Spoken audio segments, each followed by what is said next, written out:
Могу с уверенностью сказать следующее.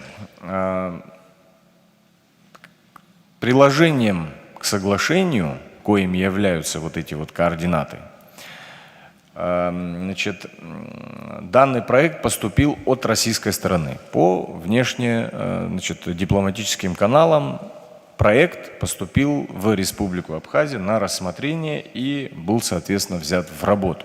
Стечение нескольких обстоятельств и отсутствие технических возможностей по своевременной проверке тех координатов, которые были указаны. И мне кажется, что вот очень часто говорят, что эти координаты любой школьник может проверить. Но вот, к сожалению, я с этим никак не соглашусь. Это абсолютно специфические данные, которые должен видеть специалист и обладать соответствующими технологиями и оборудованием для того, чтобы это проверить.